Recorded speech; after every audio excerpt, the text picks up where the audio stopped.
Buen día a todos. En el presente video se dará a conocer sistemas de protección sísmica. Existen distintos tipos de sistemas.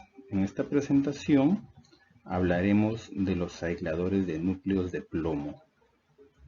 Si solo nos ubicamos en nuestro país, el Perú, nos encontramos en una zona altamente sísmica.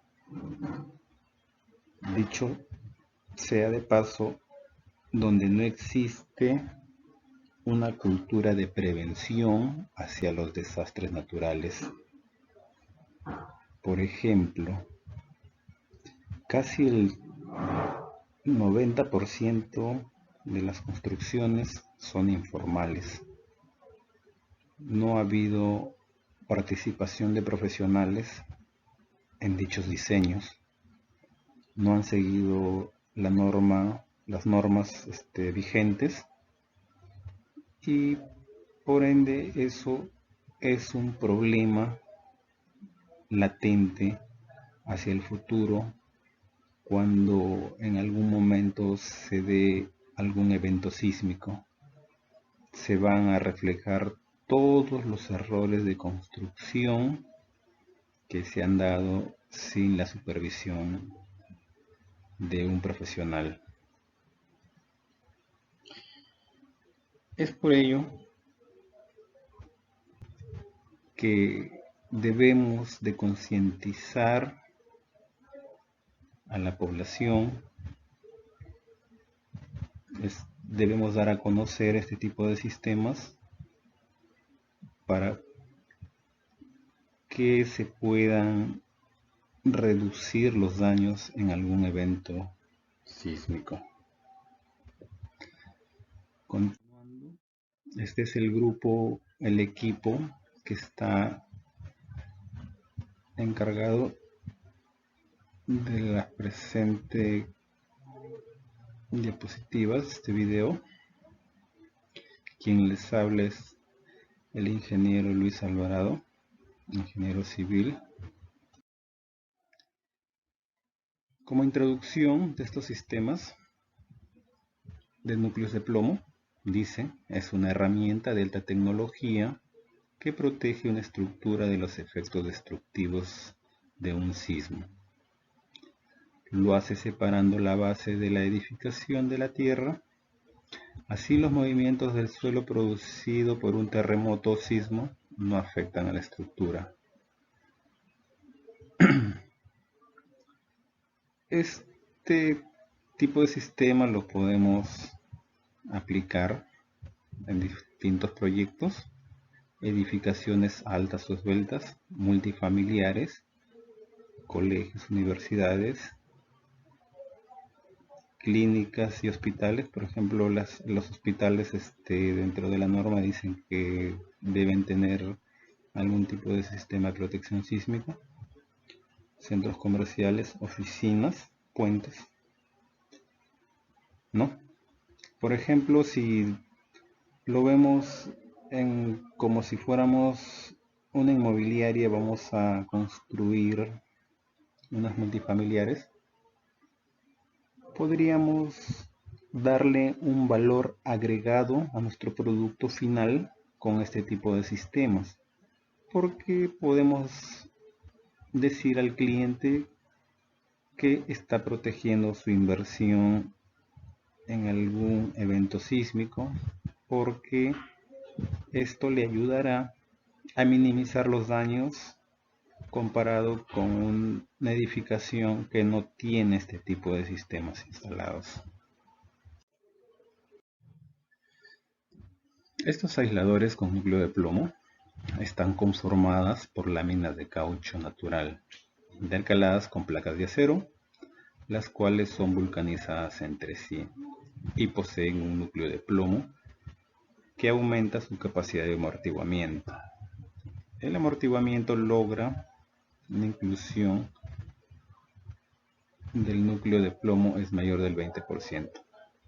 Dícese que estos dispositivos son fabricados a medida para cada proyecto, o sea que no es un producto estándar, de acuerdo a los cálculos que haga el ingeniero estructural, los valores de rigidez horizontal, rigidez vertical, desplazamientos, capacidad de carga y capacidad de amortiguamiento, se diseñarán.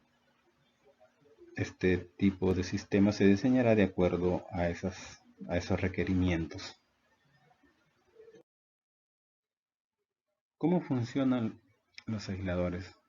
Durante un sismo, el aislador se deforma de un lado a otro gracias a la flexibilidad de las capas de caucho y acero, separando y absorbiendo la energía sísmica de la edificación.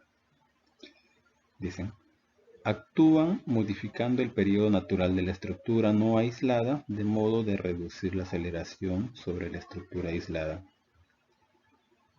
Desempeño bajo todas las cargas de servicio, verticales y horizontales, deberá ser tan efectiva como la estructura convencional. Provee la flexibilidad horizontal suficiente para alcanzar el periodo natural de la estructura aislada.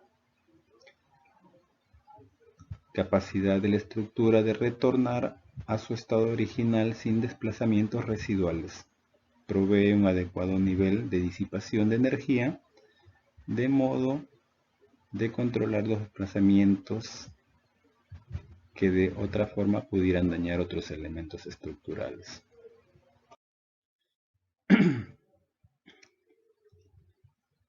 Características de un aislador.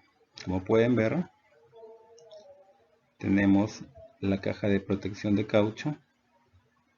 Esto es no inflamable, resistente al calor. Capas de caucho y acero, como ven, son como láminas. El núcleo de plomo y pernos de anclaje que van anclados. En este caso, la figura parece una estructura de concreto, van anclados a una estructura de concreto.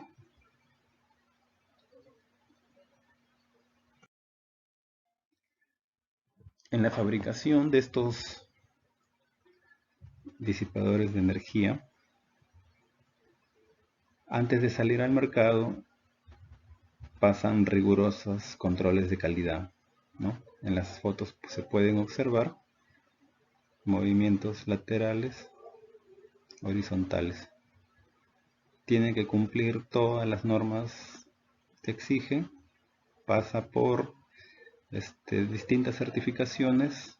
Luego de haber pasado eso, salen al mercado para poder ser distribuidos al proyecto donde se ha diseñado. O sea, antes de llegar al proyecto tienen que llegar con todas sus certificaciones que son requeridos para su uso.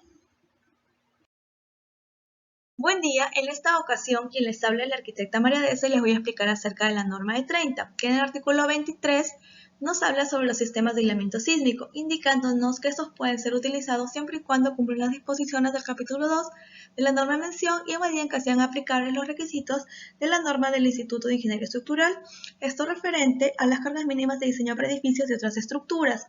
Asimismo, haremos mención a los artículos que nos da la norma de 30 en el capítulo 2 sobre zonificación, que tiene que ver con el factor Z que se interpreta como la aceleración máxima horizontal en un suelo rígido, sobre microzonificación sísmica y estudios de suelos, que en el artículo 11 nos hace mención que la microzonificación sísmica es referida a los estudios que suministran información sobre la posible modificación de las acciones sísmicas por causa de las condiciones locales y otros fenómenos naturales, así como las limitaciones y exigencias que como consecuencia de los estudios se considera para el diseño, construcción de edificaciones y otras obras.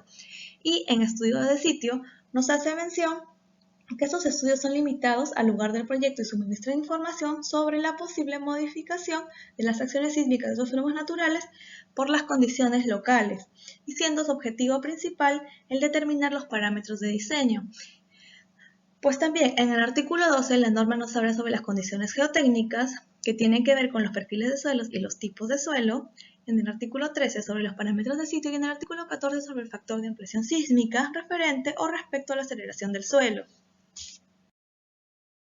Y también la norma de 30, en el artículo 23 nos hace mención que la instalación de un sistema de aislamiento sísmico se somete a una supervisión técnica especializada a cargo de un ingeniero civil. Esto es a fin de que se lleve un control sobre el sistema aplicado y se puedan realizar las acciones de mantenimiento de acuerdo al tiempo o posterior a un sismo. Así también, la norma 30 maneja una filosofía. Dentro de esta filosofía presenta 3 puntos. El hecho de evitar las pérdidas de vidas humanas. Esto es evitando que la estructura colapse y cause daños graves a las personas. Asegurar la continuidad de los servicios básicos.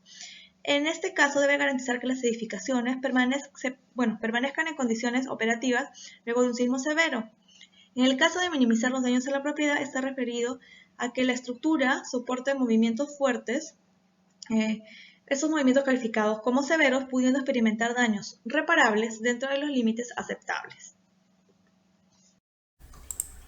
Buenos días, les saluda el arquitecto Alan Ruiz. Como lo dijo mi anterior compañero, en esta ocasión nos toca hablar de los sistemas pasivos de protección sísmica, específicamente el sistema de aislamiento sísmico.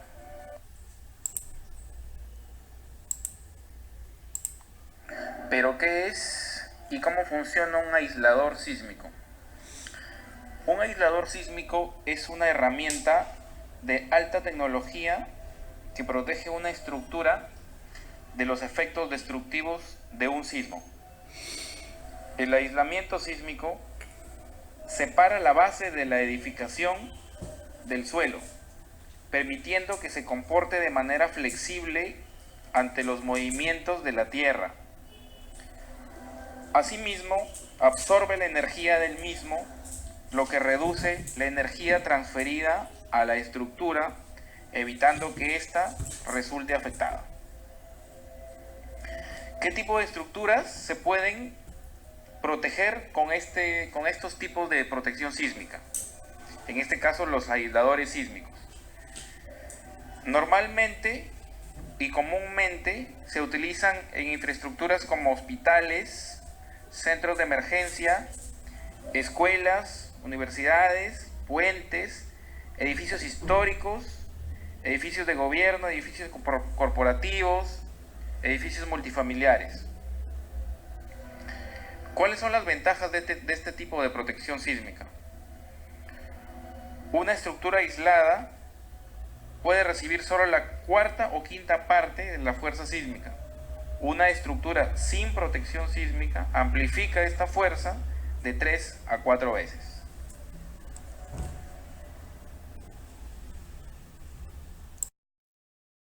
Buenas tardes, quien les habla la arquitecta Viviana Gómez. Yo les voy a explicar acerca de los tipos de aisladores sísmicos. Los aisladores sísmicos tenemos aisladores elastoméricos y los aisladores de fricción. Dentro de los elastoméricos tenemos los de bajo amortiguamiento, de núcleo de plomo, alto amortiguamiento, y aisladores de fricción, los de péndulos friccionales, deslizadores planos. Dentro de los aisladores elastoméricos tenemos estos aisladores están conformados por láminas de caucho intercaladas con placas de acero, las cuales son vulcanizadas entre sí. Gracias a su composición se logra obtener un gran desplazamiento tanto horizontal y una alta rigidez vertical. Estos dispositivos son fabricados a medida para cada proyecto, de acuerdo a la rigidez horizontal, rigidez vertical, desplazamiento, capacidad de carga y capacidad de amortiguamiento requerida. Como se muestra en la fotografía, tenemos las láminas de caucho, las láminas de acero, la placa de anclaje inferior y superior y el núcleo de plomo. Los aisladores de goma natural, llamados también de bajo amortiguamiento, aisladores de goma con núcleo de plomo, que es el más utilizado, y el aislador de goma de alto amortiguamiento. El aislador elastomérico de bajo amortiguamiento son los que permiten una adherencia tan resistente que ante demandas extremas el caucho fallaría antes que la unión. Tiene un amortiguamiento del 5%. El aislador de núcleo de plomo son aisladores elastoméricos con un núcleo central de plomo en forma cilíndrica, con el fin de aumentar la capacidad y disipación y las deformaciones del mismo. La disipación viscosa equivalente puede ser de hasta un 30%. Los aisladores de alto amortiguamiento. La viscosidad del caucho en los dispositivos HDR se altera químicamente para modificar su comportamiento histérico. De esta manera pueden proveer un mayor amortiguamiento entre el 8 y 15% del crítico. Los aisladores de fricción. Los aisladores de péndulos friccionales basan su funcionamiento en el principio del péndulo, en donde el periodo de la estructura no depende de la masa. Son de menor costo, menor altura y más rápida su fabricación. Adicionalmente, eliminan la torsión accidental de la estructura, mejorando la respuesta de la estructura frente a un sismo. De los sistemas de protección sísmicas existentes, pero que actualmente en el Perú no se han desarrollado, no se han concretizado proyectos utilizando este sistema, es el de masa sincronizada. Sin embargo, en el mundo, este es un sistema que se viene empleando ya de manera recurrente. Japón, China, los Estados Unidos.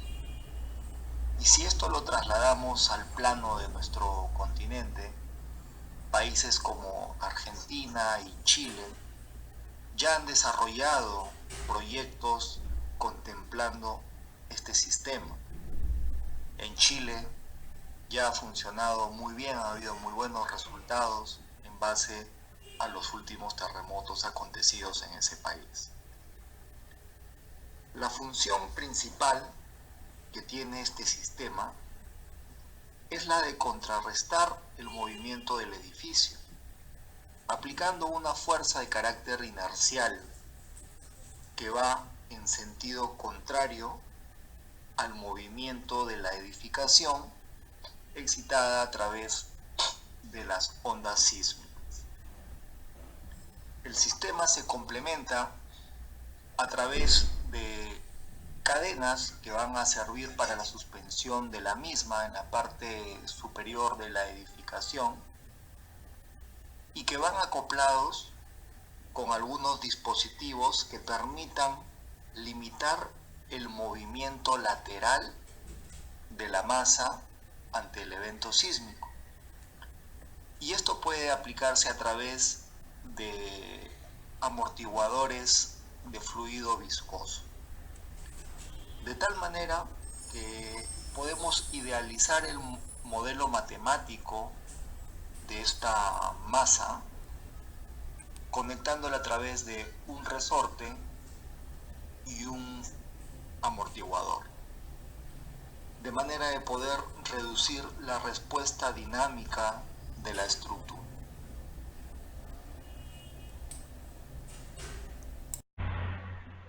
Continuando con la exposición, mi nombre es Luis Henry Zurita Valdés. En este caso yo voy a hablar acerca de proveedores en el mercado peruano de los aisladores sísmicos de núcleo de plomo. Como sabemos, CDB Ingeniería Antisísmica es una de las empresas peruanas que trabaja con estos aisladores sísmicos. Cabe indicar que ellos trabajan con DIS, de siglas iniciales de Dynamic Insolution System. Son fabricantes norteamericanos líderes con más de 30 años en el mundo, pioneros de esta tecnología.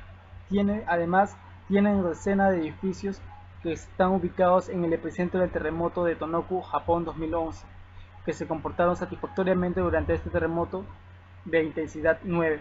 A la fecha es la única marca no japonesa con certificación para proveer en este país.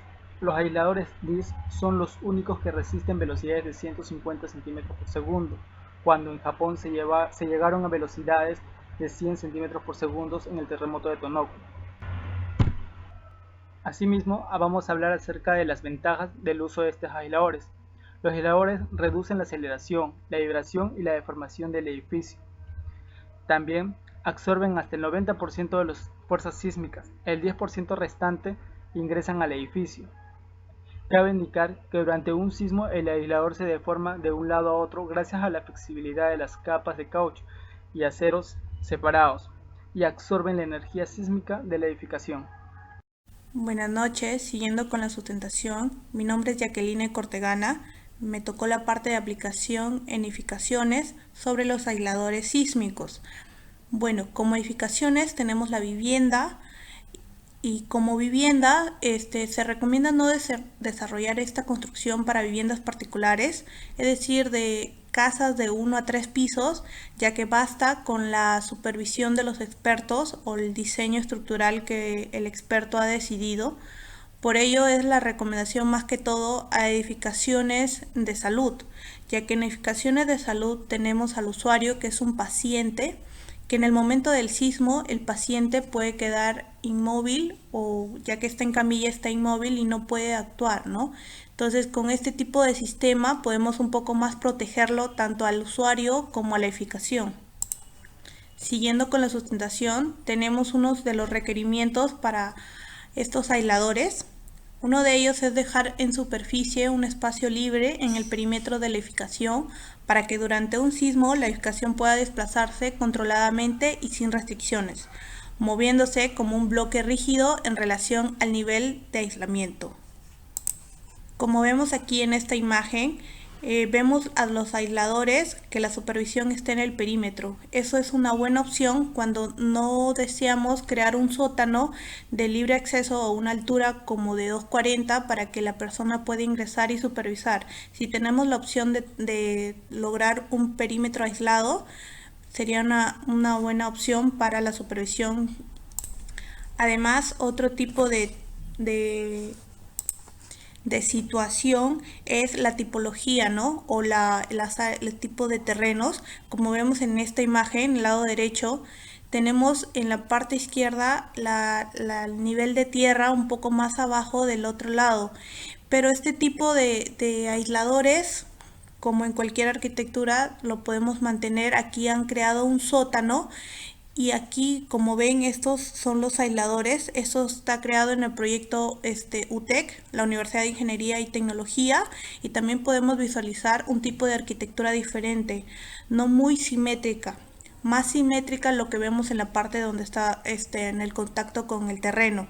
Este tipo de arquitectura, la que le está predominada como arquitectura viva, ya que es influyente con las áreas verdes. Entonces no tenemos como limitante la arquitectura, solamente priorizar nuestra zona de contacto con el terreno, el sistema de aisladores y el resto, digamos, podemos tenerlo a criterio de diseño. Estos son otros ejemplos de tipos de edificaciones que utilizaron los aisladores.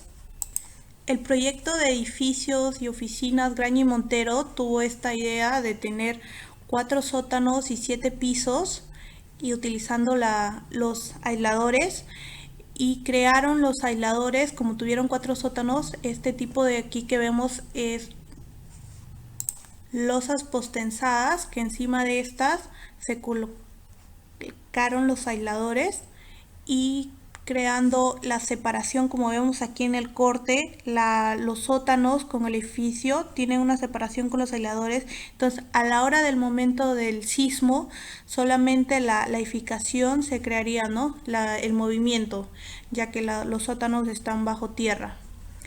Tenemos otra edificación, digamos que sería la modelo o prototipo, ya que es simétrico o rectangular, como podemos ver, y tenemos un pequeño demostración de cómo se vería el tipo de efecto que tienen los aisladores en este tipo de sismos, ¿no?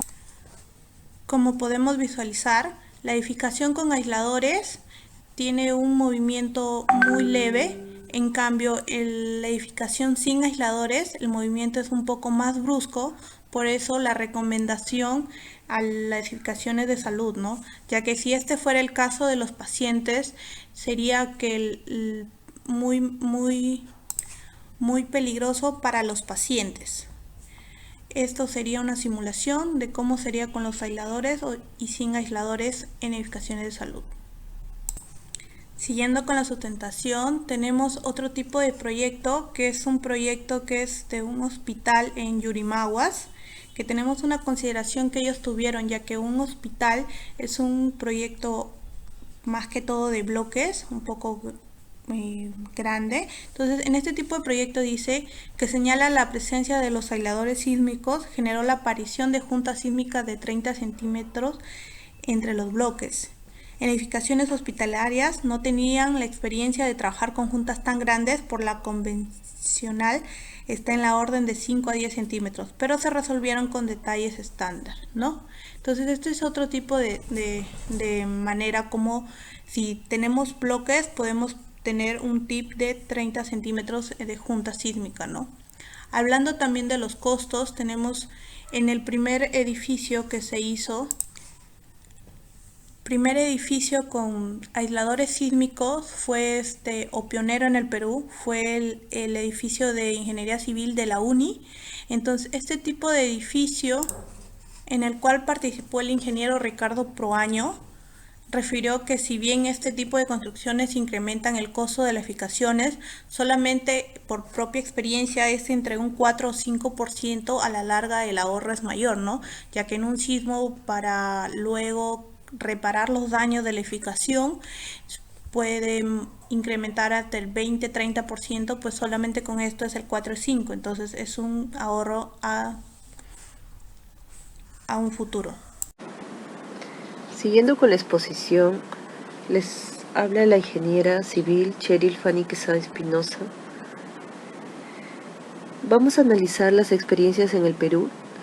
Tenemos el caso del Centro de Información de Investigación de la Facultad de Ingeniería Civil. Este caso nace desde el año 2010 en el Banco de Proyectos,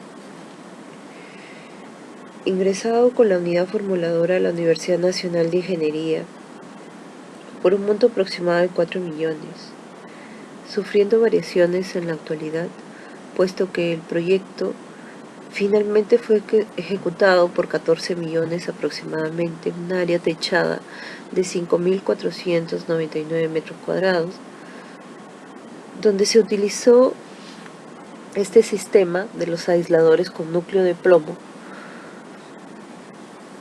20 aproximadamente, en un edificio de 8 pisos. Este aislador sísmico está comprobado que son muy efectivos, tanto nacional como internacionalmente.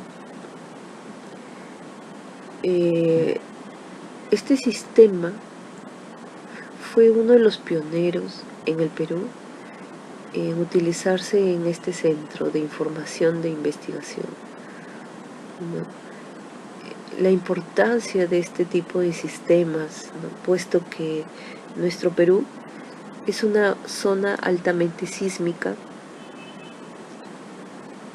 debemos de invocar a nuestros especialistas, tanto proyectistas, formuladores y finalmente ejecutores de obras, tanto para el sector público como para el sector privado, la importancia de implementar en nuestros proyectos estos tipos de sistemas sísmicos, ¿no? Uno de ellos muy recomendado, el aislador sísmico con núcleo de plomo.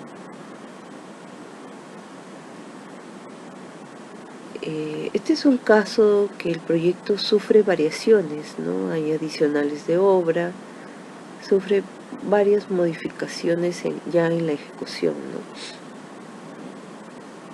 Pero invocar de que es muy importante la implementación. Finalmente fue inaugurado en el año 2010.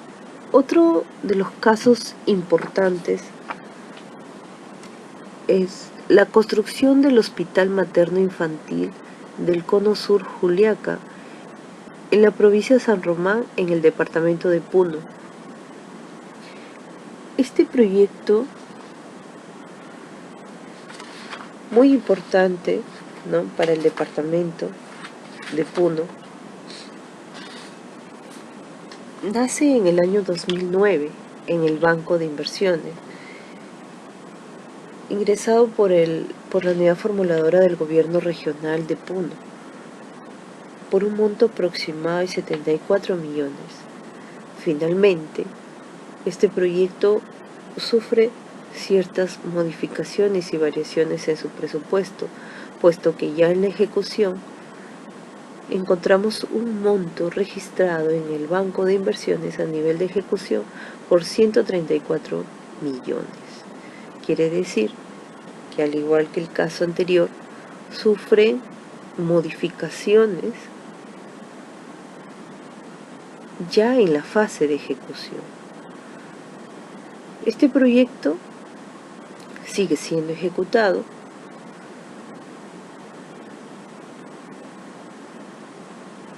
Presenta 3 pisos,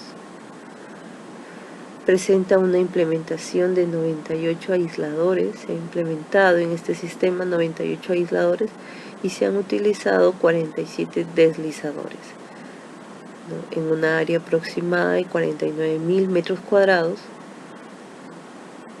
siendo de gran importancia, ¿no? Este tipo de intervención es un hospital, ¿no?, y se recomienda, puesto que sabemos que el Perú es altamente sísmico. Se recomienda la implementación de estos sistemas, la importancia de estos sistemas a nivel de ingeniería, ¿no? Bueno, debemos de hacer réplica de estos ejemplos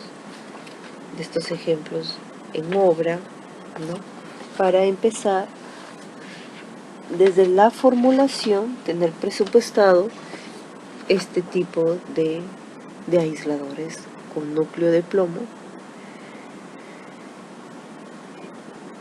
Es muy importante, ¿no? Es muy importante, puesto que invocar a las empresas, ¿no?, tanto en el sector privado como el sector público, la utilización de estos sistemas sismorresistentes.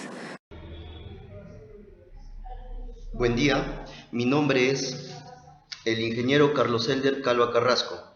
El tema que les voy a tratar es sobre el balance energético. Según la ecuación 1, que muestra la relación de la conservación de la energía en un sistema estructural expuesto a una excitación sísmica, donde podemos observar EL, que es la energía absoluta de entrada del movimiento sísmico. Esta es igual a EK, que es la energía cinética, más ES, que es la energía de deformación elástica recobrable, más la EA, que es la energía de amortiguamiento, más la ED, que es la energía irrecobrable disipada por el sistema estructural a través de la inestabilidad. Bueno, asumiendo que la energía de entrada es constante, será evidente que el desempeño estructural puede ser optimizado de dos formas. La primera forma sería a través del método convencional, es decir, aumentando la rigidez y la ductilidad en el sistema, incrementando así la energía por deformación inelástica. Esto vendría a ser el diseño clásico, en donde se trabaja en función de la resistencia y la ductilidad de la estructura, para que ésta soporte las diferentes solicitaciones sísmicas producidas por movimientos telúricos, ¿no? La otra alternativa es incrementando el amortiguamiento interno mediante la incorporación de dispositivos suplementarios colocados en lugares estratégicos. Bueno, esta segunda alternativa consiste en anexar a la estructura dispositivos con el propósito de maximizar el amortiguamiento del sistema, reduciendo a la par la disipación de energía a través de la inestabilidad. Buenos días, quien les habla es el ingeniero Fran Reyes y voy a tener a cargo el tema de proceso de cálculo del aislador con núcleo de plomo. Lo primero que debemos de tener son los niveles de sismo máximo esperado, tanto como para el aislador como para el edificio. Para el aislador podemos tener un Z de 0.60 G según la norma japonesa o un Z de 1.5 veces el Z del edificio según la norma americana. Para el edificio, en nuestro caso, deberíamos tener un Z de 0.45G, ya que nos encontramos en una zona sísmica número 4. Posteriormente, determinaremos el periodo efectivo inicial, el cual tendrá un tiempo de 2.5 segundos o de 3 veces el periodo del edificio empotrado en la base. Luego, seguiremos con el amortiguamiento efectivo inicial, el cual habíamos hablado anteriormente que una de las funciones principales de este tipo de aisladores es el incremento del amortiguamiento. Inicia en un 15% hasta un 30%. Por eso es que se toma como un amortiguamiento efectivo inicial de 15%.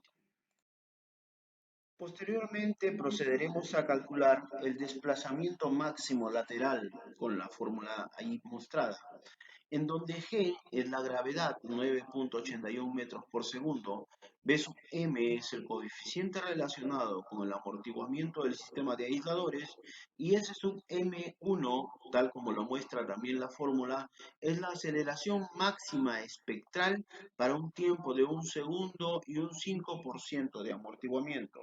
Hay que recordar que T sub M es el periodo efectivo inicial. En el cuadro que se adjunta se puede apreciar el amortiguamiento efectivo en un porcentaje crítico en función con un coeficiente relacionado, ¿no?, para lo cual se ha dado un amortiguamiento inicial, según lo que está encerrado en rojo, de 15%, el cual interpolando los valores se obtiene 1.35.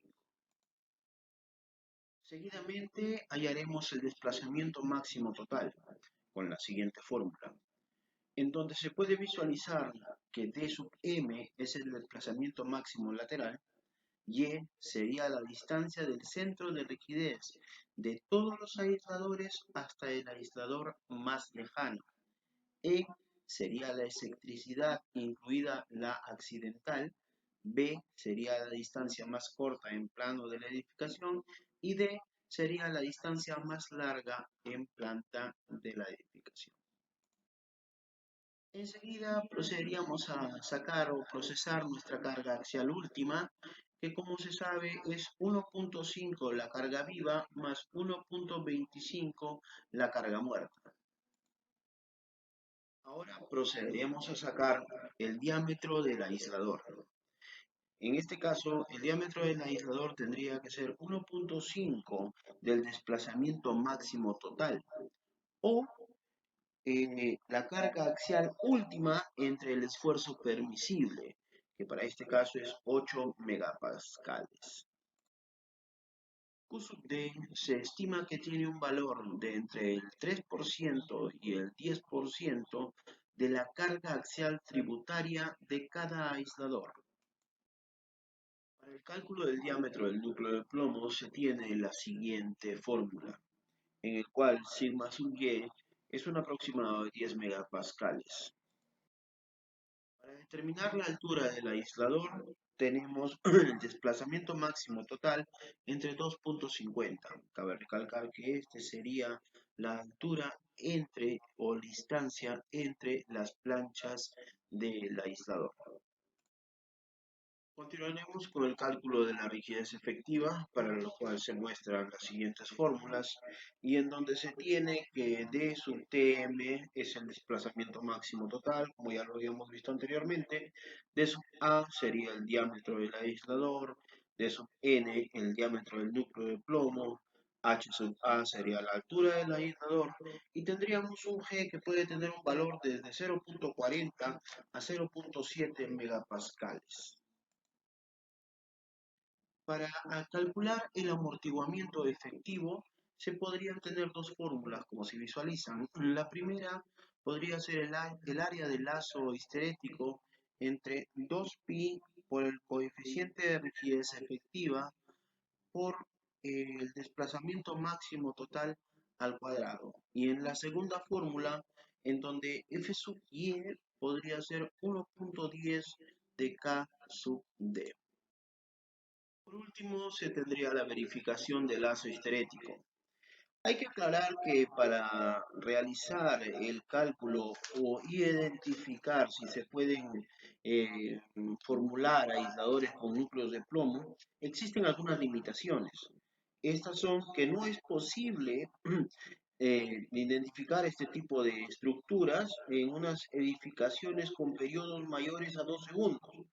Tampoco en edificaciones con suelos flexibles y mucho menos en edificaciones que tengan carga de viento mayor al 10% del peso del edificio. Bueno, muchísimas gracias.